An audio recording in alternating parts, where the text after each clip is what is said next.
살아가면서 경험하는 잡다한 모든 것에서 진리를 찾습니다. 함께 모여 떠들다 보면 뭔가 나오겠죠. 하나님 옆에서 떠드는 사람들은 떠나겠죠. 왜 갑자기 이거 살렸으면 좋았을 텐데. 살려. 웃는 거.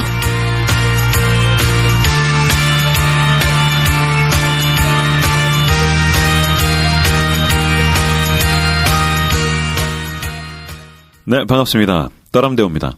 먼저 자기소개부터 할까요? 탄수화물은 우리의 적입니다. 건강전도사 임브로입니다. 새해에는 글쓰기를 시작 안 하시나요? 김사부입니다. 안녕하세요. 서과장입니다. 네, 손작가입니다. 네, 어떻게들 지내셨습니까?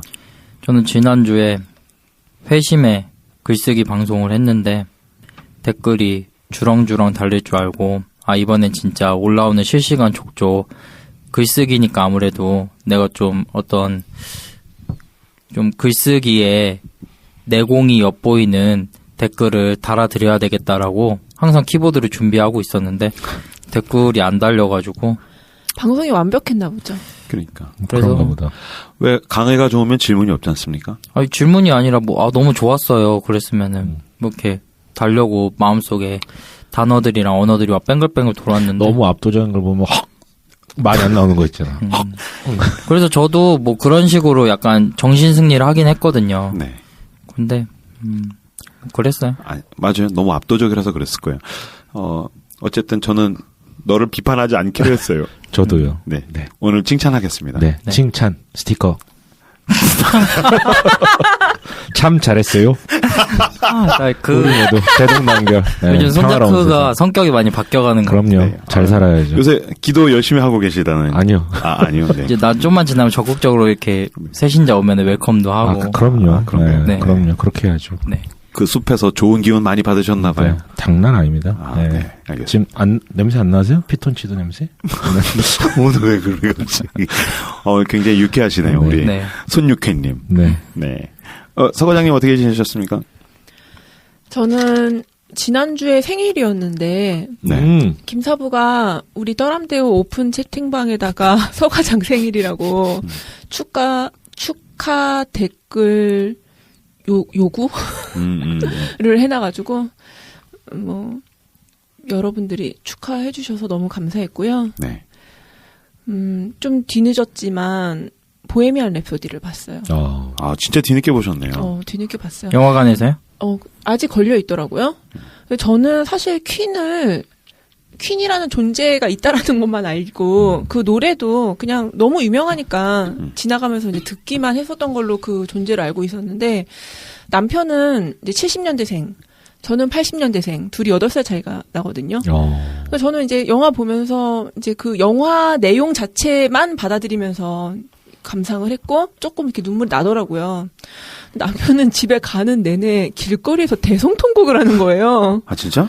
눈물을 그냥 막 쏟더라고요. 그 정도로? 그러니까 어릴 때 퀸을 되게 많이 들었고, 교회에서 이제 90년대는 다 그랬잖아요. 은혜 받으면 이제 테이프를 버리고. 그쵸. 그리고 이제 은혜가 다 소멸되면 다시 테이프를 사고. 그래서 이거를 되게 반복했었던 게 퀸이라고 하더라고요. 그래서 막 집에 가는 내내 눈물을 막 쏟아내는데, 내가 40대 남자의 마음을 어찌 알까, 이러면서 좀 창피했지만. 그랬어요? 저도 퀸을 보고 그렇게까지 우나라고 했는데 저도 생각해보니까 저는 이제 스티비 원더 너무 좋아해요. 근데 최근에 스티비 원더가 죽으면 내가 통곡을 하겠구나라는 생각을 한번 했어요. 뭐 그런 맥락이라고 볼 수도 있겠죠. 그리고 40 넘으면 괜히 서러워요. 그런가 봐요. 네네. 그렇죠. 손혁기님 어떻게 지내셨습니까? 저는 김사부를 사랑하게. 왜 최근에 댓글 달린 것 때문에 그런 댓글 달린 것 때문에 그런가? 아니요. 그냥 착하게 살려고. 네. 이따 그 댓글 꼭 읽어주십시오. 네, 그렇죠. 우리를 각성하게 만든 그 댓글. 각성. 네. 손자크가 인품이 괜찮은 것 같아요. 꼭 읽어주세요, 그 댓글. 할 말이 많습니다. 청취자분들은 안 보이시겠지만 지금 임브로가 양손을 기도하듯이 붙잡고 불불 떨고 있어요. 네. 욕이 나오는 걸 참으려고. 손이 올라가는 걸 방지하기 위해서. 주여. 근데 임브로가 주중에 제가 연락을 하면 자꾸 운전 중이라고 이렇게 좀 피하는 것 같아가지고. 왜 그런지 얘기해 주세요. 그렇죠. 제가 밤 늦게 이제 일이 끝나고 11시 반에 운전해서 가고 있는데 임보로 제 바지 단 좀 봐주세요. 그 전 얘기가 있잖아요. 아, 뭐였죠? 뭐 상담할 게 긴박하게. 그거는 오늘. 오늘. 녹음 전에 제가 녹음 시간 이제 겨우 딱 맞춰 올 것 같아서 이제, 어떻게 언제 올 것 같더니, 좀 일찍 와줄 수 있냐고. 그래서, 무슨 일 때문에 했더니, 기인이 상담할 내용이 있어요. 근데, 기인이 상담할 게 있어서요라는 말이 주는 그 긴장감 있잖아요. 그쵸. 얘가 무슨 일 있나. 그거 뭐 때문에 그랬더니, 바지 단 줄인 거 좀 봐주세요. 저 욕하지 않겠습니다. 나는 욕하지 않겠습니다. 김사부를 비판하지 않겠습니다. 왜요? 매력 덩어리입니다. 제가 바지를 주중에 한번 줄였는데 망해가지고 다시 줄여야 돼가지고 기장을 모르니까 임브로가 근데 뭐 이렇게 설명을 해줬는데 잘 모르잖아요. 그래서 아내한테 봐달라 그랬는데 아내가 없어가지고 제가 임브로한테 그럼 영상통화로 한 번만 봐주면 안 되냐고. 주여 욕하지 않겠습니다. 주여 비판하지 않겠습니다. 아내 정도의 그런 관계시고. 너가 날 그렇게 생각했구나. 네. 고맙다. 엄청납니다. 네. 그렇군요. 네네. 화가 나네. 네. 네. 네. 저는 이번 주에 아쿠아맨 봤어요. 재밌어요? 재밌었는데 네 얘기하면서 머리가 하얘졌어요. 할 얘기가 많았는데 네. 갑자기 다 댓글 읽어주시죠. 네. 가이사랴 빌립보님, 여백개미, 그리고 길게 쓰지 말고 간단 명료하게 끊어 쓰라. 알겠습니다. 2019년에는 글로 마음을 읊조려 보겠습니다. 다이어트에 이어 글쓰기, 다음 주에 또 다른 시작 기다려지네요. 네. 왜 그렇게 읽나요? 네, 감사합니다. 굉장히 시적으로 읽는다. 네. 네. 엔나스님, 안녕하세요. 임브로를 통해 떠람대어를 알게 된 한 청년입니다. 에피소드 정주행을 하면서 네 분의 팬이 되었는데요. 언제부턴가 네 분이 얘기하실 때 알게 모르게 김사부를 무시하시는 느낌이 많이 들어서 저도 뭔가 속상하네요. 흑흑. 김사부님 화이팅이고요. 요번 에피소드도 너무 수고하셨습니다. 글쓰기 한번 시작해봐야겠어요. 떠람대어 화이팅. 새해 복 많이 받으세요. 네, 감사합니다. 덕분에 저희가 각성하게 되었습니다. 이분은 되게 댓글에서 고귀한 인품이 뿜어져 나오는 것 같아요. 그렇죠. 만약에 엔나스님도 하루 종일 일하고 11시 반에 퇴근해 가는데 제 바지단이 어때요? 넌 욕 안 하겠냐? 그죠. 그런 맥락이 있었는데 친해서 그런 거예요. 친해서. 저한테 개인적으로 연락 주시면은 제가 수급했다. 네. 무료 이용권? 1회차. 네, 무료 이용권. 전체는 아니고? 네, 1회차만. 이분께 엔나스님께? 네. 전체인 줄 알고 기대했다가 1회차라고 하니까 엔나스님도 김사부를 욕하겠군요. 네. 이게 공짜로 들으면 자꾸 빠져요. 그치. 네. 그치. 네. 꼭 연락 주시기 바랍니다. 네. 감사합니다. 어쨌든 저희가 친해서 막 주고받는데 그게 뭐 약간 어떻게 안 좋게 들리면은 또 저희가 개선해야 될 부분도 분명히 난 있다고 생각을 해요. 그렇다면 뭐 우리가 갈구는 걸 또 안 할 건 아니고. 이런 것도 있죠. 이게 라디오의 한계고 또 편집의 한계라고 생각합니다. 네. 말 못하는 사정이 우리도 있다고요? 아니요. 전 사정 없어요. 전 착하게 살 거예요. 네. 손자크는 제가 용서하겠습니다. 네. 후원 및 광고. 네. 팟빵 떠람대오 댓글 게시판에 방송 후기를 달아주시면 매주 목요일에 3분을 선정해서 선물을 보내드리고 있습니다. 하나님의 마음 착한 마음을 전하는 컴베이지에서 향초를 너를 변하게 해줄게. 요거트맨 종로 서적점에서 시그니처 2인 이용권을, 말씀의 기업 메디마인에서 천연 순식물성 마스크팩을 보내드립니다. 컨베이지는 되게 다양한 채널로 만나보실 수 있는데, 그 중에 아이디어스라는 핸드메이드 오픈마켓이 있어요. 그래서 모바일 어플이나 웹으로 이제 아이디어스에 접속하셔서 컨베이지 검색해 보시면 다양한 핸드메이드 향초나 디퓨저를 만나보실 수 있고요. 컨베이지에서 이제 미혼모들의 자립을 돕는 프로젝트를 진행하고 있습니다. 그래서 컨베이지가 미혼모들에게 뭐 재료와 교육과 판매 루트, 수익을 배분하면서 이들이 추후에 이제 독립하고 자립할 수 있도록 돕고 있거든요. 그래서 선물하실 일들 많잖아요. 그래서 이왕이면 착한 소비를 부탁드리고요. 요즘 떠람대오 오픈 채팅방에서 요거트맨 대장님이 열심히 활동하고 계신데, 네. 종로에 사시는 분들, 근처로 직장을 다니시는 분들, 떠람대오에 댓글 다시고, 요거트맨 종로 서적점 시그니처 2인 이용권 받아가셔서 좋은 시간들 보내시기를 바랍니다. 그리고 마지막으로 초록색 창에서 메디마인을 검색해서 홈페이지 들어가 보시면 이제 판매하는 여러 제품들 중에 우리 떠람대오에 협찬해 주시는 마스크팩도 만나보실 수 있거든요. 한 장에 1,000원짜리 마스크팩이 아니구나. 가격을 그렇죠. 보고 깜짝 놀라실 겁니다. 네. 댓글을 달면 이런 걸 준다? 대박이네 하실 것입니다. 아무튼 제가 평소보다 자세하게 우리 협찬사 소개를 한 이유는 여러분들께 아무거나 막 그냥 남는 거 드리는 게 아니라 좋은 거 나눠주고 계시다라는 것을 꼭 알려드리고 싶어서입니다. 그래서 방송에 참여해주신 여러분들과 협찬사 모두에게 다시 한번 감사의 말씀을 드립니다. 이번 주에도 후원이 있었습니다. 김연옥님, 박은혜님께서 후원 계좌에 입금해주셨고요. 구밍님, 꿈눈님, 4달러님께서 에피소드 후원해주셨습니다. 감사합니다. 감사합니다. 한 가지만 제가 개인적인 게 있어서 홍보를 하자면, 제가 그 1월 말에 마지막 화요일, 1월 29일 날 화요일 날 그 한성대 입구에 있는 호시담 연구소에서 30대들을 위한 모임을 이제 하려고 해요. 그래서 30대들이 이제 교회에서 늙은 청년이고 또 집사님이라기에는 좀 또 애매하고 그래서 우리들끼리 모여가지고 다양한 직업군들이 어쨌든 기독교 안에서 교회 안에서 크리스찬들이 모여보자 그래가지고 30대 모임을 하는데 뭐 저희 오픈 채팅방이나 이런저런 데서 제가 모집을 할 것 같은데 뭐 아직 이름은 안 정해져서 그렇다라는 것. 네. 모임에 굶주리신 분들. 뭐야? 모임에 굶주리신 분들. 그렇죠. 그리고 뭐 어쨌든 야 나랑 같은 30대들은 무슨 생각을 하고 사나. 어쨌든 성공담이 아니라 이제 성장 과정을 서로 이야기 나누는 뭐 강연과 Q&A 뭐 그리고 이제 교재 같은 게 있을 것 같아서 모이시면은 좋을 것 같아요. 저희가 1월 첫 시리즈 시작이라는 키워드로 저희가 진행을 하고 있습니다. 그래서 다이어트 시작. 그래서 많은 분들이 다이어트에 뛰어드셨고 글쓰기의 시작. 그래서 댓글 말고 다른 데다 열심히 글을 지금 쓰고 계시고 세 번째 시작. 어쨌든 저희가 2번 정도는 가벼운 시작이었는데 이 시작은 진짜 무게가 있는 시작이 아닌가. 우리 손 작가님 준비해 주셨죠? 네. 준비했죠. 하라고. 너도 지금 머릿속에서 계속 김사부 비판하고 있어. 그렇지 않습니다. 저는 지금 천사가 날아다니고 있고요. 손 작가는 영이 말고.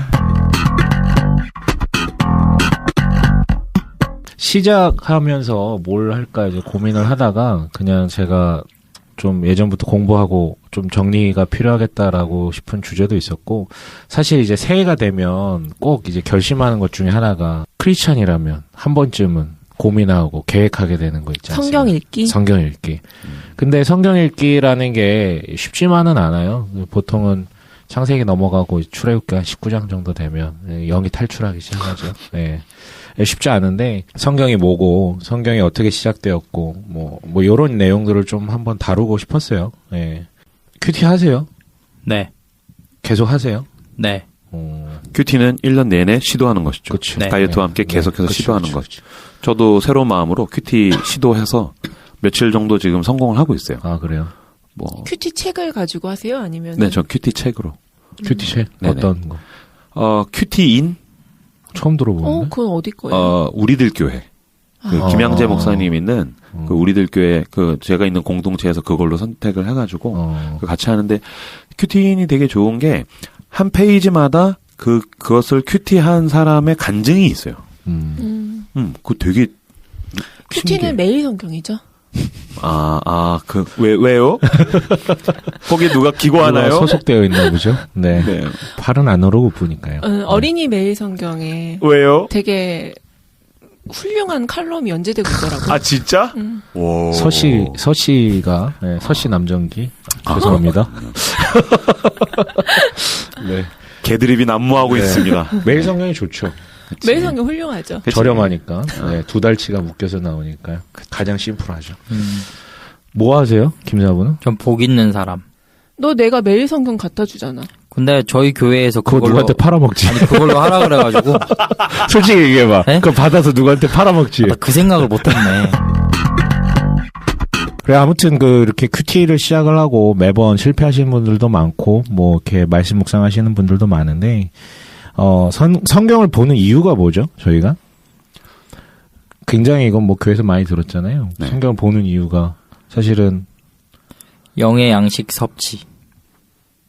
예상치 못한 답변이었는데, 아무튼 하나님의 말씀이고, 뭐 그걸 이제 약간 딱딱한 언어로 특별 계시이기 때문에, 그것을 통해서만 하나님이라는 분을 알 수 있기 때문에, 이제 우리가 성경을 본다고 하는데, 네.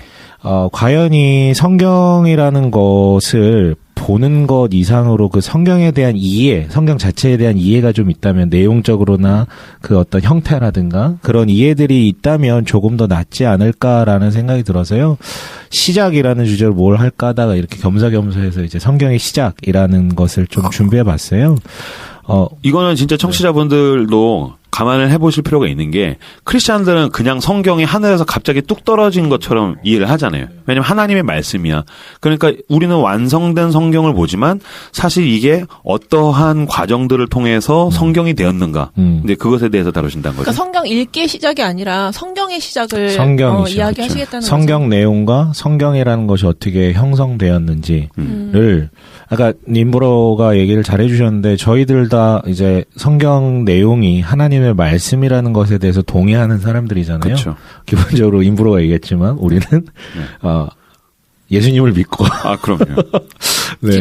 기독교인이고 그리스도인이고 네, 교회를 어느 정도 사랑하는 그런데 이제 뒤에서 한번 얘기를 하려고 그랬는데 성경이란 무엇이냐라고 물어봤을 때 신앙적 고백으로는 이게 하나님의 말씀이다라고 얘기를 하지만 제가 신학교 처음 들어갔을 때 되게 충격 먹었던 게 뭐냐면 성경이 뭐예요? 라고 물어봐요, 앞에서 교수님이.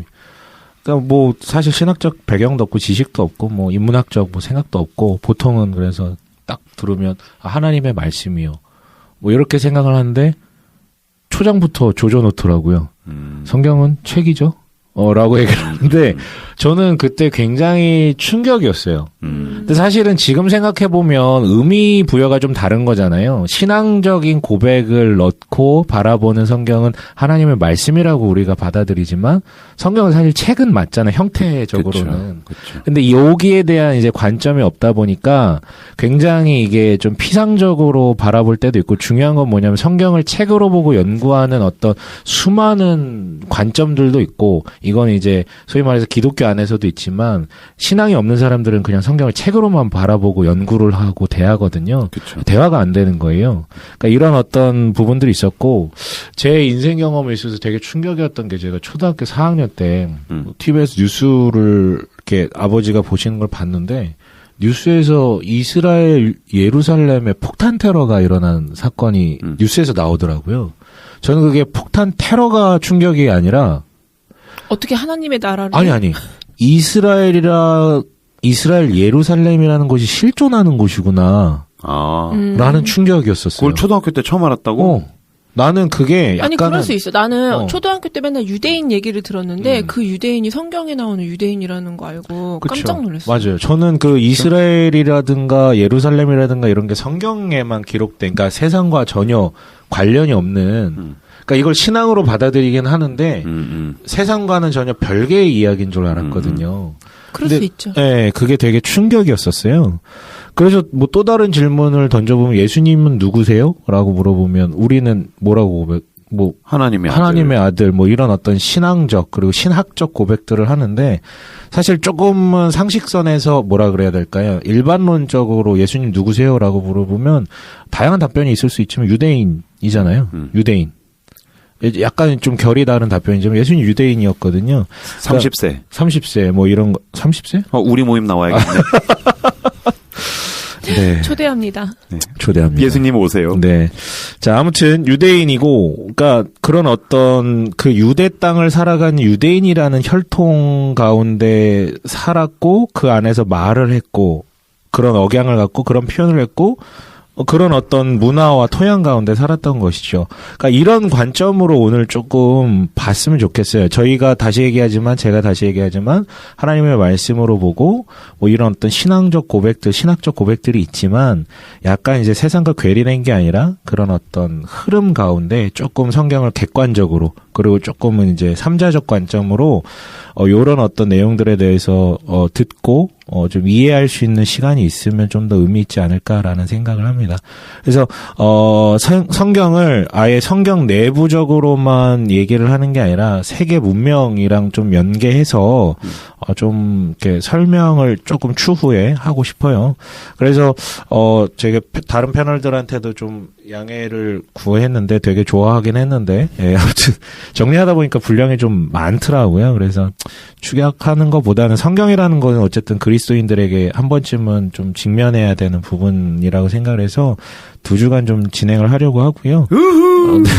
그래서 오늘은 그 성경 내용, 예, 영혼이 없어요. 그러니까 성경 내용 있잖아요. 그 성경 내용의 시작에 대해서 얘기를 좀 하려고 하고요. 다음 주에는 성경 형태, 성경이 어떻게 형성되었고, 이게 어떻게 우리 손 안에까지 들어오게 되었나, 요런 어떤 내용들로 좀 다루고자 해요. 그런데 이제 그 내용 들어가기 앞서서 성경에 대한 상식적인 좀 내용들을 조금 정리라 그래야 되나요? 그러니까 정의라 그래야 되나요? 이런 것들을 좀 간단하게 좀 나누고 들어갔으면 좋겠는데요. 네. 앞에서 얘기했지만 성경이란 무엇입니까? 라고 물어볼 때, 제가 오늘 좀 썰을 풀고자 하는 건 성경은 책이다라는 그 어떤 주제 가운데 좀 대화를 하고 싶어요. 왜냐하면 성경이 영어로 바이블이잖아요. 네. 근데 이 용어 자체가 헬라어 타 비블리아, 라는 용어에서 기인했는데 이것이 바로 책들이라는 뜻이에요. 네. 히브리어 하서파림. 이것도 역시 책들이라는 말의 번역이고요. 유대인들은 그들의 성경을 가리켜 타나크라고 불러요. 우리의 구약 성경이죠. 예, 그 타나크라고 부르는데 우리는 이제 이따가 얘기할 건데 모세오경, 뭐 이제 역사서, 선지서 뭐 이렇게 분류를 하잖아요. 그 친구들은 3개로 나눠요. 그리고 순서도 달라요, 우리랑. 그 구약의 39권의 순서가 좀 다른데 아까 목록은 똑같은데 순서 배열이 좀 다르고 나누는 것도 이제 앞부분 토라라고 불리는 율법서, 두 번째는 이제 네비임이라고 불리는 선지서, 그리고 케투빔이라고 불리는 성문서, 이렇게 3분류로 나누고 요 3분류에 이제 앞 글자를 따서 합치니까 타나크라고 이제 부릅니다. 다시 말하자면 우리는 구약과 좀 같고요. 김사부 졸리나요? 하나도 안 졸려. 아, 그래요? 네. 그런데 갈구는 거예요. 아니야. 나 가만히 있었는데. 그렇지 않습니다. 지금 욕하려고 그랬지. 아니야. 그렇지 않습니다. 네, 지극히 멀쩡했는데. 아니야. 얼마나 피곤하겠어요, 오늘 또. 네. 그 성경과 근데 이제 이 표현이 좀 재밌는데 성경이라는 표현을 우리가 좀 많이 쓰는데 성서라고 표현도 좀 꽤나 많이 쓰거든요. 그렇죠. 이건 무슨 차이가 있을까요? 신학교 다니면서 신학교 한 3학년, 4학년 되면 성서라 그러고 그냥 왜 그런 것 같아요? 그게? 그래? 나는 다르다. 카톨릭은 성서라고 하고 개신교는 성경이라고 하는 거 아니야? 성경은 좀 더 하나님의 말씀이라는 계시에 좀 중점을 둬서 그런 해석을 쓴 거고 성서는 그냥 일반 책이다라는 그런 관점. 이게 지금 우리가 보는 관점이 맞기는 해요. 근데 이거 사실 되게 우연적인 거거든요. 뭐냐면 우리나라의 한글 성경보다, 그러니까 한글로 바로 번역해서 들어온 건 조금 뒤늦게고 그 전에는 중국어 성경을 번역해서 들여보내거나 일본어 성경을 번역해서 들여보냈거든요. 근데 중국에서는 성경이라고, 성경, 일본에서는 성서라고 시작이 됐어요. 이게 같이 들어온 거예요. 근데 나중에 이제 번역하면 성경이라고 이제 통합을 했는데 번역사에 좀 아이러니가 있어요. 근데 이제 김사부가 얘기했듯이 지금 시대에는 성경은 좀 보수적인 그리스도인들이 이제 경전성이라 그러죠. 이건 하나님의 말씀이라는 어떤 의미에서 성경이라는 표현을 좀 쓰고 조금 비판적으로 약간 더 책으로 보는 진보적인 그리스도인들은 성서를라는 말을 많이 쓰는 경향이 좀 드러나요. 그러니까 장점은 성경이라는 말을 쓰면 이게 이제 하나님의 말씀이기 때문에 이거를 규범적으로 내가 받아들이고 약간 권위를 많이 부여를 하는 거죠. 신앙적으로. 네, 신앙적으로. 이게 불가침의 영역으로. 그러나 이게 이제 조금 단점은 이제 사적 해석이 금지되고 교회 권위의 해석만을 좀 강조하다 보니까 사실 카톨릭과 크게 다를 바가 없는 방향으로 흘러갈 가능성이 있고요. 한편 성서란 이름을 쓰면 이거는 이제 책으로 본다 그러잖아요. 그러니까 내가 자유롭게 탐구할 수 있는 책이 되는 것이죠. 그러니까 독자의 자유로운 해석의 여지를 넓혀주는데 근데 이것도 단점이 있죠. 너무 주관적으로 이제 접근을 하게 되고 연구 대상으로서의 책으로만 남을 가능성이 있어요. 그래서 성경은 좀 더 권위를 부여하고 성서는 조금 더 세상과 소통하는 데 도움이 될 수 있다라는 측면에서 두 가지 의미를 우리가 다 갖고 가야 될 필요가 있지 않나라는 생각이 들지만 복음주의권의 신앙 고백을 기반으로 저는 이제 성경이라는 표현으로 좀 통일해서 계속 좀 진행을 하고 싶어요. 그렇다면 성경의 구성에 대해서 뭐 다 아는 내용이겠지만 간략하게 좀 설명을 하면 성경이 이제 구약과 신약으로 나눠져 있고 구약은 39, 27. 그렇죠. 39, 27. 이거는 요것만 봐도 나이대를 알 수가 있어요. 이게 정말 옛날에는 뭐 이거 비밀번호도 3927로 하고 다니시는 분들 많아요. 그쵸. 옛날 분들 중에서. 네, 그쵸. 네. 그 굉장히 이제 애용되는 그 숫자인데. 저희 아버지 차 번호가 0691. 아. 네. 이것도 엄청 많이 쓰죠. 그쵸. 0691. 0191 많이 써요. 0191도 많이 쓰고 영혼구원이라고. 영혼구원. 그렇죠. 네, 많이 써요. 3927도 많이 쓰고. 참고로 저희 아버지 예전에 통장 비밀번호 3927. 네. 아버지 지금 바꾸셨을 거예요. 네. 성경이 몇 권으로 되어 있느냐? 3927. 그렇죠. 주님 돈이 빠져나갔습니다. 근데 아무튼 39권인데 이제 처음부터 조금 훑으면 처음 5권은 우리가 이제 모세 오경이라 그래서 모세가 썼다. 모세로부터 기원했다라고 불리는 창세기, 출애굽기, 레위기, 민수기, 신명기가 있잖아요. 이게 그쵸. 이제 주전 1300년에서 1400년 정도에 좀 유래가 됐다라고 얘기를 하고 그 다음에 나오는 게 이제 역사서예요.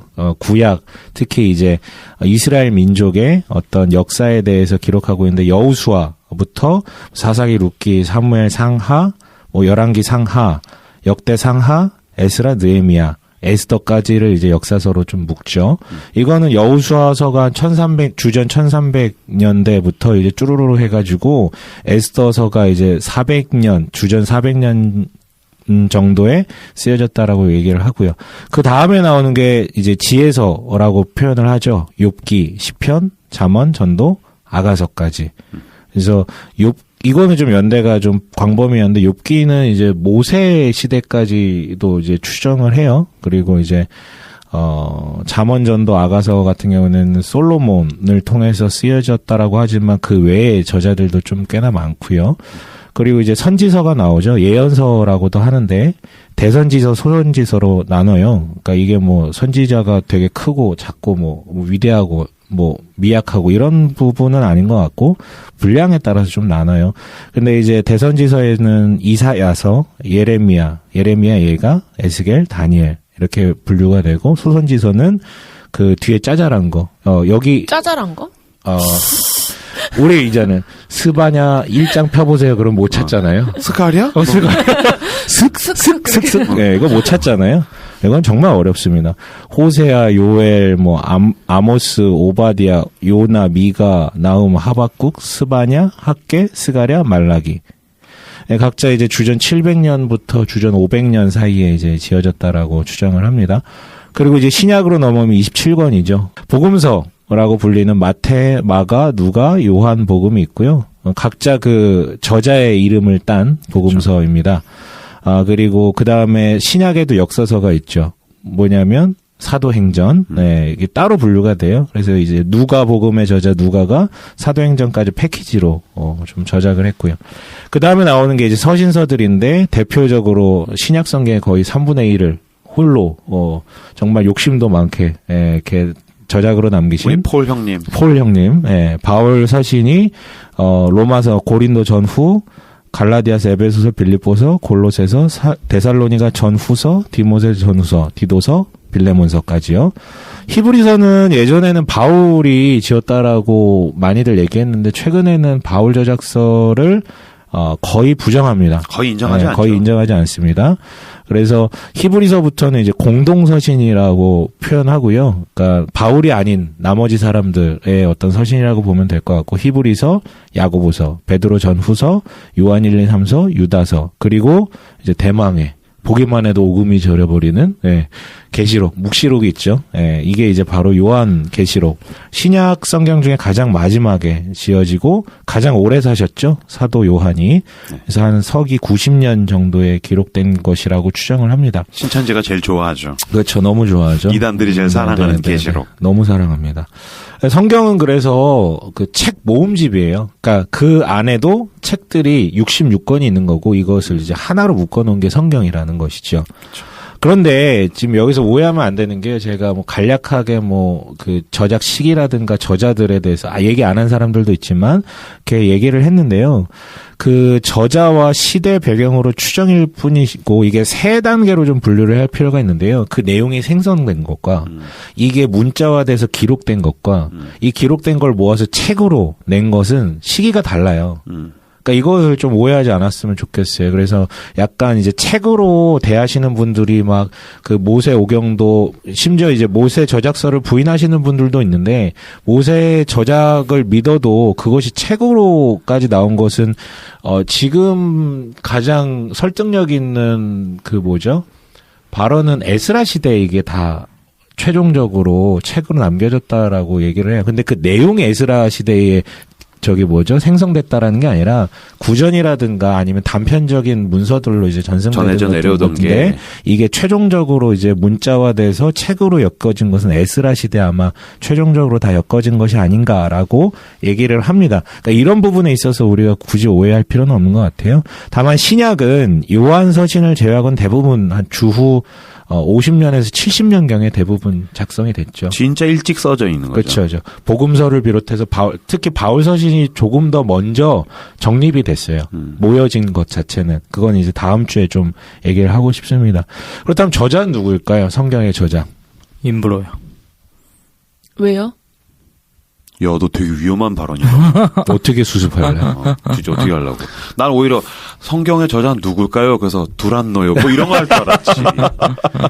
아가페요. 아가페요. 내가 어디 가서 애한테 야, 성경의 제일 첫 문장이 뭐냐? 나는 창세기 1장 1절 물어봤는데 머릿말이요. 발간사요 그러더라고. 그래서 우와 대박이다. 신박하다. 이국진 선생님 많이 나오는데 이국진 목사님. 하용조 막 이런 거. 이런 분 많이 나오는데. 네. 성경에서 제일 마지막 장이 어디냐 그러니까 찬송가라고. 네, 그렇죠. 네. 뭐 한 사람이 쓴 게 아니잖아요. 그렇죠. 한 분이 쓰셨죠. 그렇죠. 하나님이 쓰셨죠. 안 믿어요? 네? 안 믿어요? 네. 이거 완전 이단이네.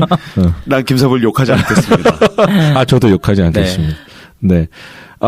저자는 이제 앞에서 이제 잠깐 오늘 띄웠지만 40여 명 정도의 저자, 그러니까 인간 저자들이 등장하는데 우리가 이걸 약간 신앙적으로 고백할 때는 성경의 저자는 한 분 하나님이라고 고백을 하죠. 왜냐면 이제 이게 근거가 된 게 디모데후서 3장 16절에 보면 이제 모든 성경은 하나님의 감동으로 된 것으로 이제 이렇게 시작을 하나님이 하거든요. 저자시고 40여 명의 사람들을 연필로 쓰신 거예요.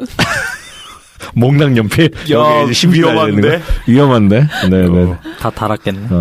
그 사람들은 자기가 연필인 줄 알고 있었을까요? 네. 기자라고 흔히 이야기하죠, 기자. 그렇죠.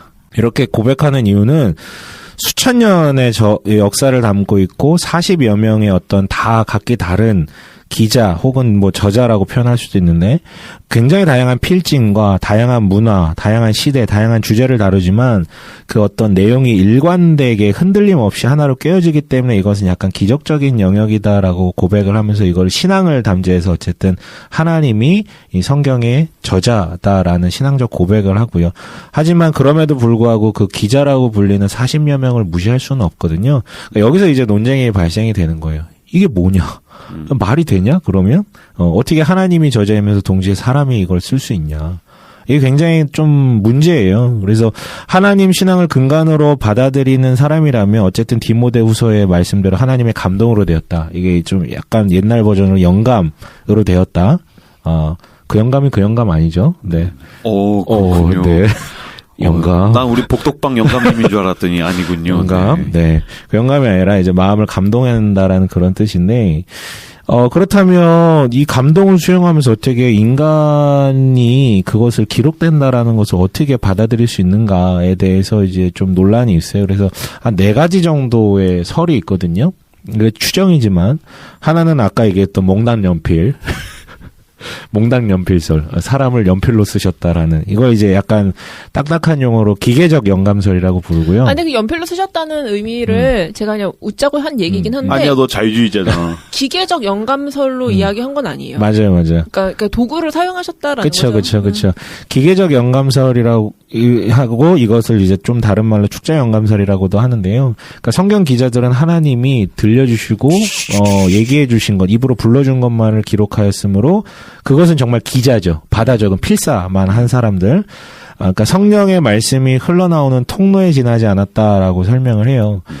근데 이게 문제가 돼요. 그러니까 이게 신앙 고백적으로는 너무 좋은데, 그러니까 이 사람을 아무 개성 없는 로봇으로 이제 만들어버리는 거죠. 그러니까 영혼이 그 순간 탈취가 돼가지고, 그냥 정말 기계처럼 쓰고 많은 거예요. 약간 신들린 듯하게 황홀경에 빠져가지고, 물론 그런 요소들이 등장하는 부분들이 있기는 해요. 그렇죠. 하지만 그렇지 않은 부분이 대부분이라는 거. 그리고 성경 속엔 분명히 그 성경 저자의 각기 다른 독특한 개성이나 문체나 경험들이 분명히 드러나고 있고, 그리고 인간적인 면모들도 많이 드러나거든요. 그렇기 때문에 이제 기가적 영감설은 좀 아닌 것 같고, 두 번째로는 이제 동력적 영감설이 있어요. 뭐냐면, 이거는 성경의 저자들은 그들 위해 역사한 성령님의 일반적인 감화를 받았을 뿐이지 저자 자신의 마음대로 성경을 기록하였다. 그러니까 감동만 준 거예요. 그러니까 자기가 쓰고 싶은 대로 쓰는 거지. 네, 라이센스만 주고 뭐 이런 개념인 것이죠. 그래서 성령이 성경을 기록하는데 직접적으로 작용하는 것에 대해서는 부인해요. 이거는.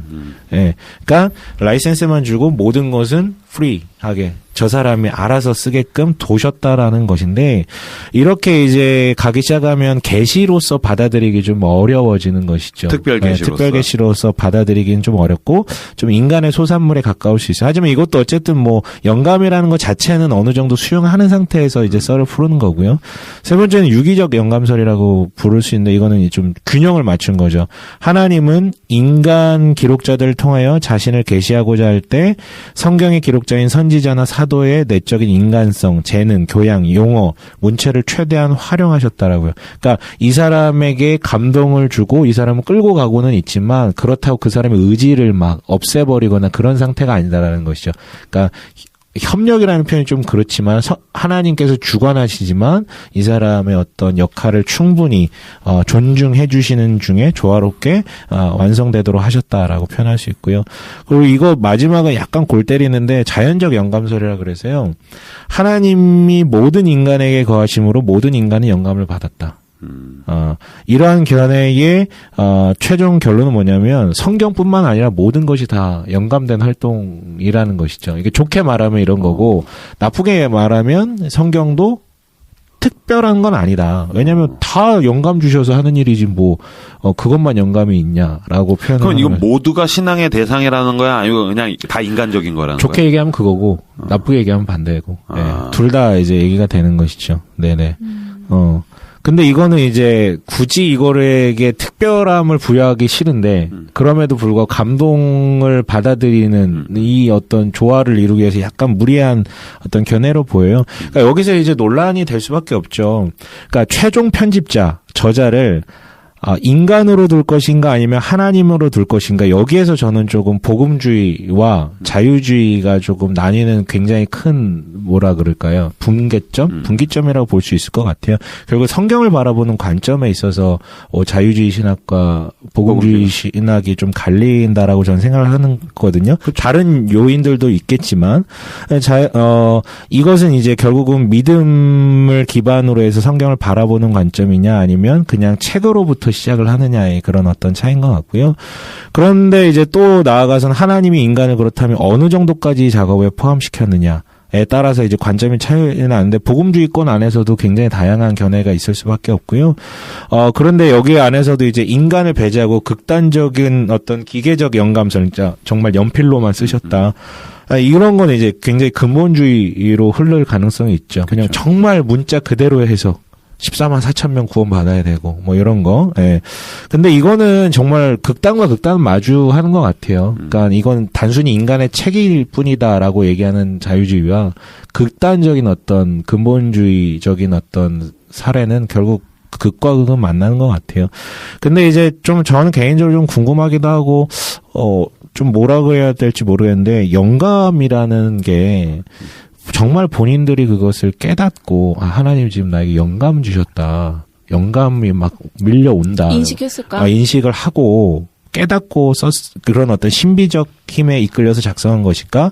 근데 설사 본인들이 아니면 본인들이 자각하지는 못한 내가 지금 성경이라는 것을 어떤 영감에 의해서 쓰고 있다는 걸 인식하지 못했지만 그것을 인도에 가신 것일까라는 데에 대한 거는 조금 궁금하긴 해요. 근데 이제 둘 다 맞을 수는 있고 때로는 두 개의 뉘앙스가 다 드러나는 것일 수도 있는데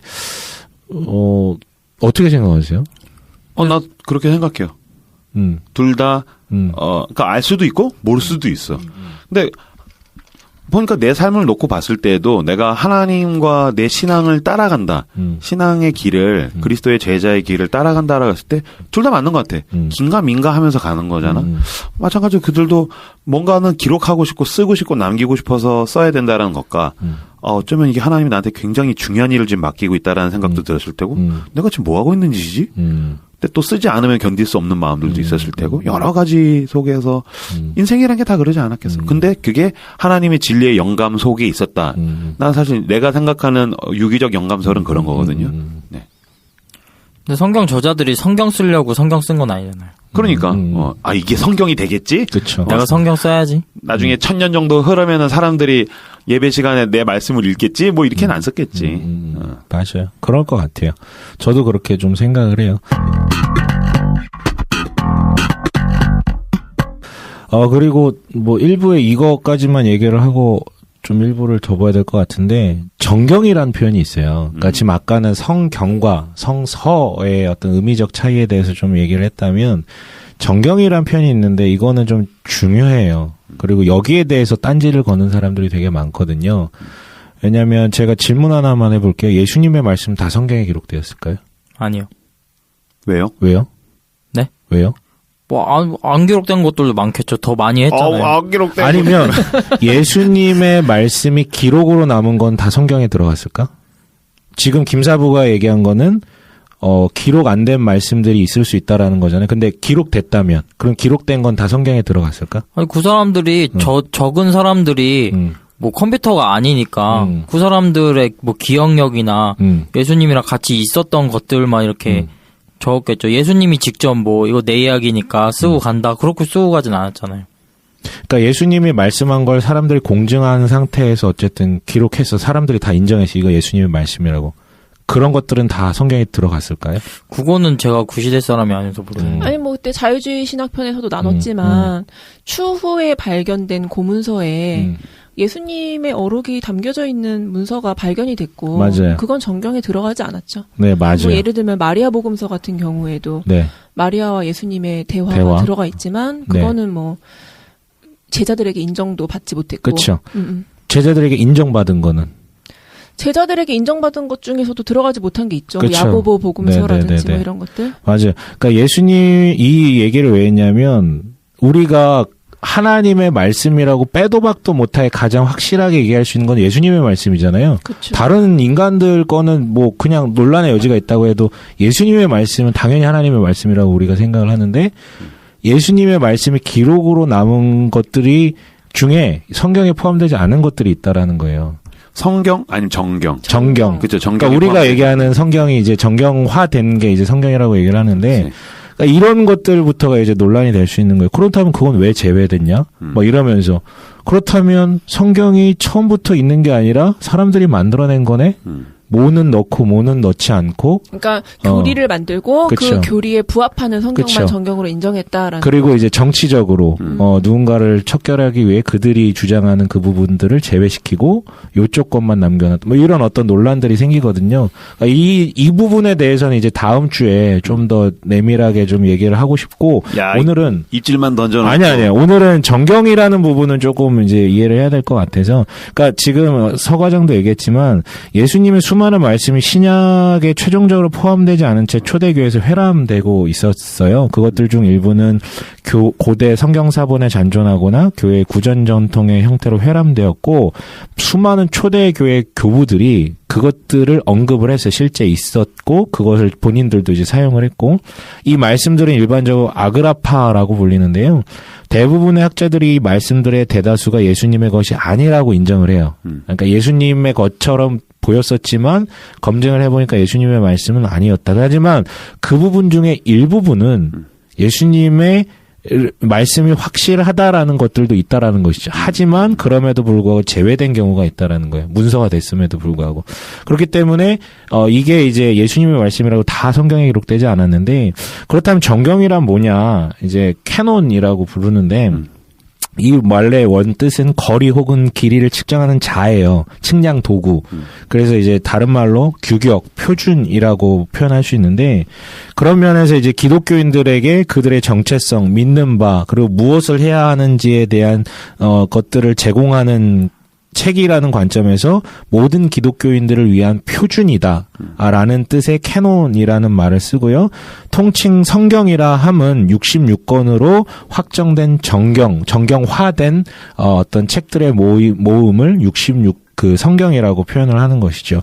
이게 정경 형성의 과정이 있는 거예요. 그래서 그러니까 이게 이제 성경 영감설과는 또 다른 논란이죠. 이것들을 인간이 선별했다면 어찌 그것이 영감됐다라고 감히 주장할 수 있냐라는 어떤 반론도 있고, 다시 얘기하지만 이거는 이제 성경 형태의 시작이라고 할 수 있고 꼭 필요한 내용이기 때문에 다음 주에 좀 별도로 좀 다루고자 합니다. 아, 이거 진짜 재밌는데. 네. 이거 되게 재밌고요. 의미 있어요. 그리고 꼭 아니, 만약에 이 정경 형성사에 대한 과정에 대한 얘기를 처음 듣는 분들 계시면 진짜 이 방송 놓치시면 안 돼요. 왜냐면 너무 흥미로워요. 그러니까 우리는 성경이 하나님의 말씀으로 그냥 있는데, 이 정경 외에 뭐 우리가 예전에 방송 때도 얘기했지만 뭐 외경이 있고 위경이 있고 그냥 일반 고대 문서들이 있고 막 그런 가운데에서 하나님께서 당신의 진리로서의 성경을 어떻게 만들어 가는가. 그렇죠. 난 사실 그 과정을 보다가 막 너무 놀라웠어. 그냥 이렇게 그 이슬람에서 꾸란 같은 경우는 걔가 혼자서 지가 쓰고 이게 진리야라고 결정을 해놓은 거잖아요. 물론 그 제자들이 몇 명이서 이렇게 이야기들을 만들어 간 것도 있지만 이거야말로 진짜 중요해. 근데 예수님 같은 경우는 그 책들을 기록을 해놓지는 않고서 이렇게 했기 때문에 그런 부분들은 되게 아니 꼭 그렇진 않아요. 그 성경 정경으로 들어오지 못한 복음서 중에 이슬람 꾸란에 영향을 미친 것도 있다고 하더라고요. 아, 그렇죠. 네, 아무튼 그 정경 형성사는 다음 주에 좀 얘기를 나누도록 하고요. 네. 2부에서는 제가 그렇다면 성경이 담고 있는 내용의 시작, 내용들에 대해서 조금 성경 공부가 아니라 그 약간 문명사나 연계해서 좀 썰을 창세기 풀어볼게요. 공부하나요? 아니요. 그렇지 않습니다. 너 나 이스라엘 일부 편에서 아니야. 나를 조롱하고 학대했다고 복수할 거야. 완전 망하거나 아니면 굉장히 의미 있게 재미있거나 둘 중 하나입니다. 아담부터 시작하나요? 아브라함부터 시작하나요? 아담부터 시작합니다. 네, 알겠습니다. 예. 웃고 떠들다 보니까 벌써 1시간 지났군요. 잠깐 쉬었다가 2부에서 계속해서 시작하도록 하겠습니다.